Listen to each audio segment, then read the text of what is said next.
Hello, I'm Karl Ahlrichs. I'm a human resources professional. And in my career, I have been directly involved in 9 to 10,000 termination meetings. Meetings where people say it's one of the top 4 emotional events of their life. Meetings where they are pulled aside and told they are no longer on the team and their world changes. As a part of being right there when that happened, I really studied, why was this being done to this particular person? Why was this person chosen? And if you boiled it all down, burnout was a big part of it. Burnout, which they would have had a voice in fixing if they knew how to do it. Burnout where perhaps the manager had blown past some tripwires and not provided them with resources, had not provided them with feedback, had not provided them with support, and the employee should have been empowered to ask. And for you to understand how this has become a much bigger issue, we have to go back some decades. When we came out of World War II, the North America, we were still in lifetime employment strategies where you would enter employment with a monolithic organization. You would hand them the keys to your career. The deal is they would drive, they would tell you what to do, and as long as you followed orders, you'd get a gold watch and a pension check at the end.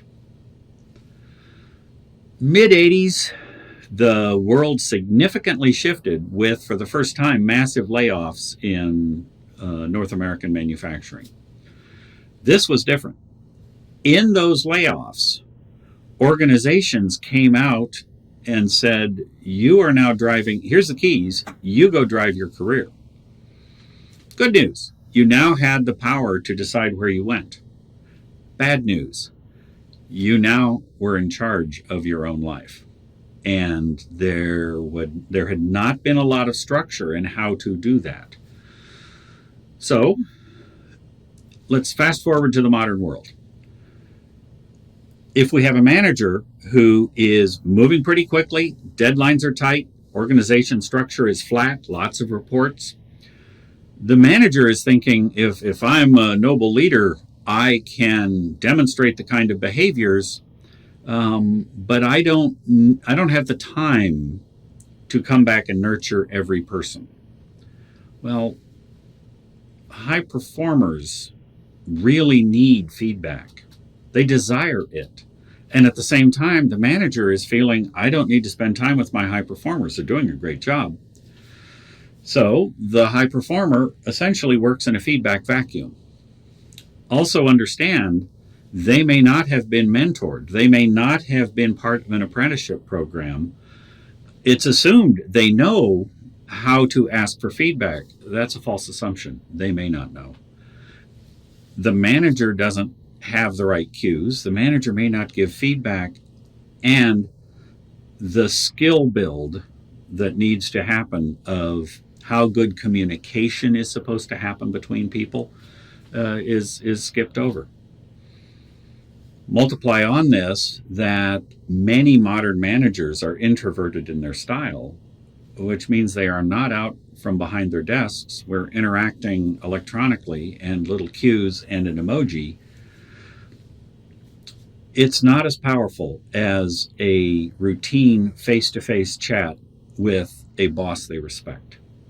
With that missing, the feedback loop is broken, and we have a group of people where if one person gets caught in a burnout cycle and becomes cynical, becomes a drag on everyone else, it kind of becomes a death cycle for that person's career at that location.